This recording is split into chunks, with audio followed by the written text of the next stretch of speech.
au niveau national combat boobu mujjewul antu parce qu'il y a pas eu les résultats escomptés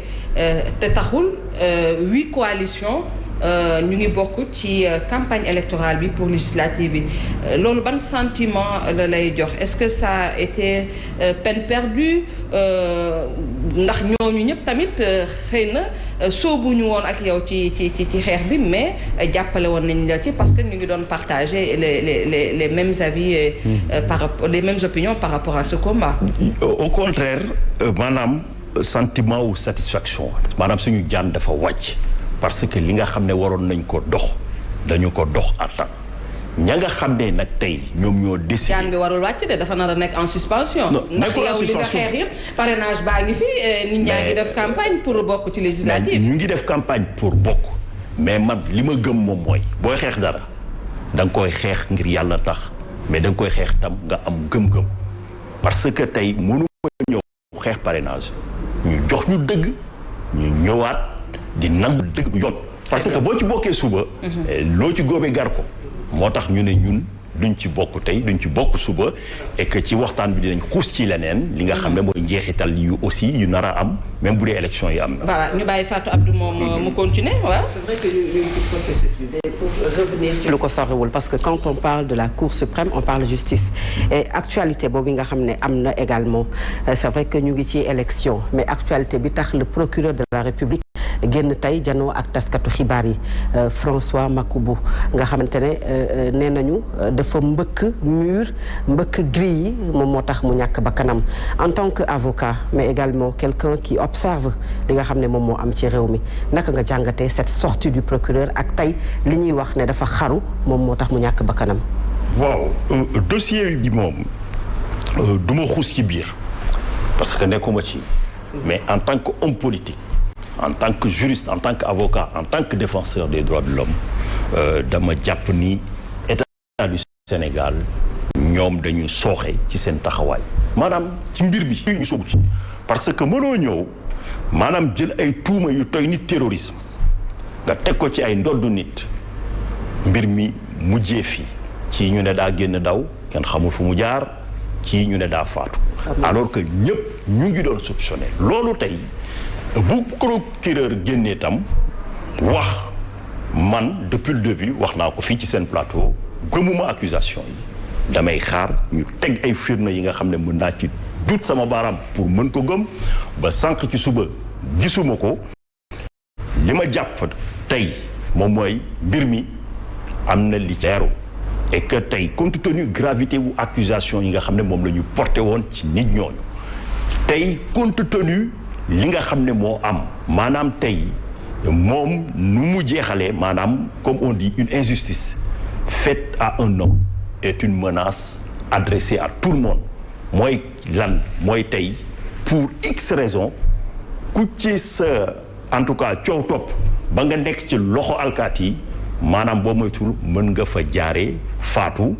et puis kenn du xam ci yenn circonstances. mais wax ni am na lu ci leerul. lan nga bëgg a wax foofu lan moo ci. foofu laay yegg si lu ci leerul moom mooy lan tey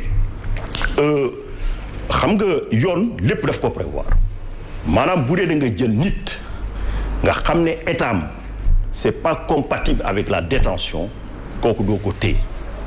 quel que soit tuuma yi ma da ngay trouver beneen mode alternatif maanaam beneen xeetu pexe. dañuy wax ci François Mancabou. ci François laay wax. ci François ñoom ñaar ñëpp. ñoo bokk njeexital maanaam woy bi benn la. mais deuxièmement moom mooy bu ñu jëlee ay tuuma yu toy noonu maanaam bu dee li ñuy wax dëgg la lu am maanaam ñi nga xam ne dañu naroon a taal réew mi. mais kooku am na défaut de surveillance quelque part. am na défaut de surveillance parce que yow. bu ñu la jàppee garde à vue wala ñu téye la ñu privé la liberté responsabilité wu état la maanaam lépp li nga xam ne mën nga ko utiliser contre pour gaañ sa bopp pour xaru pour ñoom ñoo kii donc ça veut dire que man li ma gëm man tey mooy lu procureur wax à supposer mu nekkoon dëgg te ne je parle au conditionnel am na défaut de surveillance mais fu may jeexalee moom mooy tey procureur bu génnee ne dinañ ubbi enquête damay ne waaw góor loolu mooy lu gën a néew parce que li am quand même dafa graw père de famille la am doom am jabar ñu jàpp ko ci ay circonstances muy dund dara jotu ko ñu yóbbu ko finalement ñii la mujjee donc dama jàpp ñi tey même enquête boobu war ta nekk ci loxo procureur parce que procureur ci boppam mënta nekk juge nekk partie police mënta enquête ci police donc moo tax ma jàpp ni compte tenu de la gravité des faits tey war nañu xool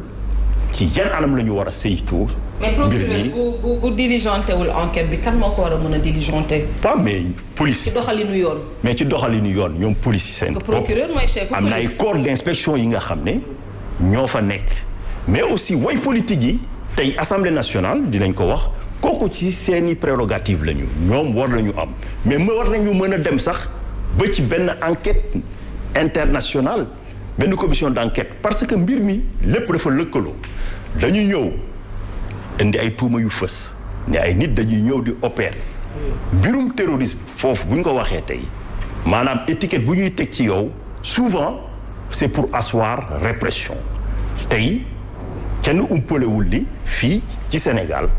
am na ay nit yi nga xam ne dañ leen di mettital ci ay commissariat dañ leen di traiter de manière inhumaine ou dégradant ba ñu wax li nga xam ne waruñu ko woon wax mais dañ leen sonal tellement que finalement dañuy wax loolu pour génn gis nañ ko fii ci kaaw jeune Colobane yi ci événement wu 2011 2012. maître yaa ngi koy wax procureur weesuwut loolu il a fait beaucoup de révélations que dafa une arme à feu de type Walter boo xamante ne 15 ans amul autorisation mi ngi koy yox yooyu yëpp mu yëkkati ko teg ko ci kaw ki nga xamante ne tey moom la ñu jàpp ne moom moo suicidé wi. il parle même d'une vidéo de 13 minutes boo xamante ne bi muy faat boppam. moom la yoroon te loolu peut-être. bi muy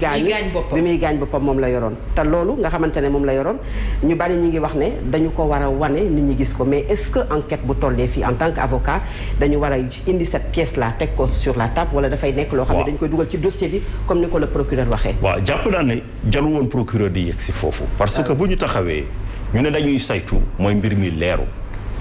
wala en tout cas xamuñu lépp mais mënoo ñëw ne dañuy saytu. ba pare nga ne mbir mi lépp leer na nii la demee fii la jeexee lii moo tax ay amoon na autorisation yooyu xaw ma ko boo ko laajee ay conseil peut-être mën nañ la ko kii dugguma ci dossier mais en tout cas tey mbir mi fu mu mën a yóbbu moom mooy tey Sénégal am na benn ligne rouge bu ñu dépassé bi nga xam ne franchir nañ ko. xam nga ñun dañu yàgg a xeex ci mbirum àq ak yelleefu doomu aadama donc ñoom Seydi Gassama ñoom Alioune Tine nekkoon nañ fi ci violence électorale yi ci torture bi Sidiki Kaba mi nekk tey ministre yàgg nañu xeex ak moom mu formé ñu sax ci interdiction de la torture tey ma jàppoon ne tey Sénégal tey dañu dellu ginnaaw ci ñaari anam premièrement moom mooy fexe woon nañ ba mu am benn culture des droits de l'homme au niveau des forces de sécurité et de défense mais tey maanaam ñi nga xam ne ñoo war a joxe exemple ñooy diaboliser nit ñi maanaam boo leen arrangé wul wala nga wax li nga xam ne dëppoowul ak seen intérêt ñu jël étiquette teg la ko comme ñooy nekk ci kaw ñooy def loolu ña nga xam ne nag ñoo nekk ci suuf ñoom dañuy jàpp ni permis de tuer la wala permis de torturer. Alors, une dernière question est-ce qu'aujourd'hui gis nañu Amnesty International section Sénégal wax ne il faut une enquête une autopsie également souvent ci cas yi dañu lay gis ngay porter le combat dinañ ci ñëw ak drame bi amoon Melilla mais tey lan moo ci sa position est-ce que ñi ñëpp jàpp peut-être sur la place publique mën nañ ko wax qu'il faut quand même boole sax Sénégal sur communauté Cour pénale internationale wala mbir yi mën nañu ko lijjanti fii ci Sénégal. non mbir yi mënta dem Cour pénale internationale. parce que Cour pénale internationale boo demee article 5 bi dafa définir yan xeetu crime. mooy crime contre l'humanité. crime contre l'humanité donc maanaam mën na nekk ay nit yu ñu boom mais foog mu am benn seuil de gravité. maanaam foog mu yegg ci benn nombre même bu dee loi bi déterminé ko wu ko du benn parce que dëkk bu nekk bu yónnee ay kaam cour bi day encombré alors que léegi fu may jeexalee ban xeetu pexe la ñu ci war a teg pour kii ko mën nañ ko lijjanti fii Sénégal dañu xaatim benn protocole benn convention internationale sur l'interdiction et la prévention de la torture kooku xam nañu ko convention internationale boobu daa am ay règles yu mu teg Sénégal maanaam waxuma la ne sax nit bu ñu ko bu waxee ne dañ ko torturer wala ñu gis ko wala mais bu amee allégation Sénégal dafa am obligation ubbi enquête peut-être loolu moo tax procureur wax ne dinañ enquêter mais lu ci mënti am moom mooy tey juridiction